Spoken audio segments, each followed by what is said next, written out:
All right, talk about trial and error. That seems to be a common thread here in the value of creative disobedience.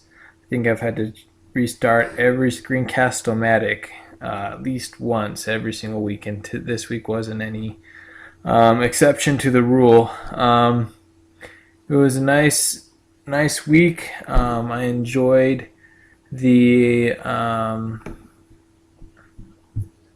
the neat resource, and also the discussion that we had.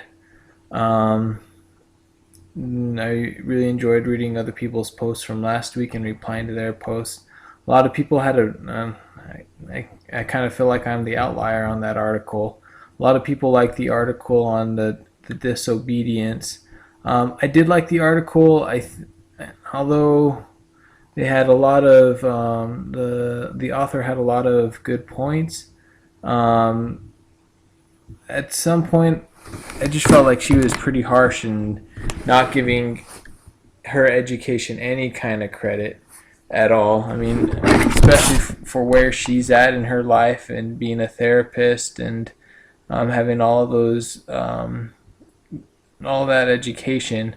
I think I just felt she was kind of hard on it, but I mean that was just my personal opinion. Um, Going on a couple of different things on the value of higher education. Um, it was really interesting. Both of the articles we talked about.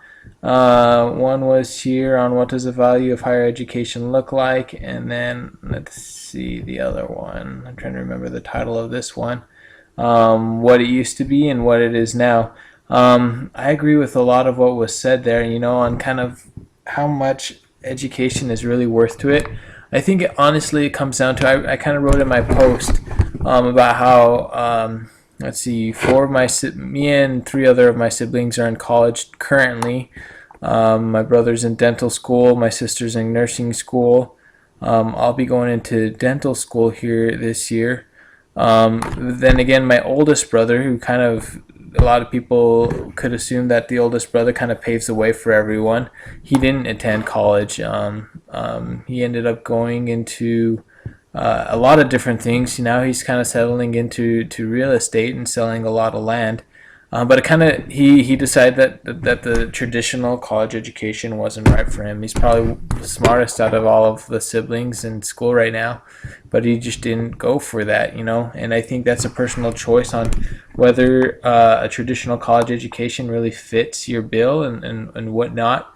And I think every person just kind of has to look at it. But that fact that get a college education, it'll work out for you in the end, isn't necessarily true like it used to be in the past.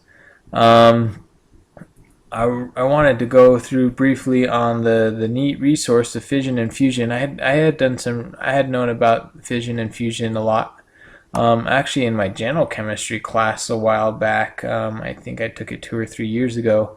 I had a good instructor who kind of went into that and talking about how technically you could make gold from other elements and stuff through fission or fusion, but it's a lot more expensive obviously to create than it'd be worth. I found this cool site on how stuff works.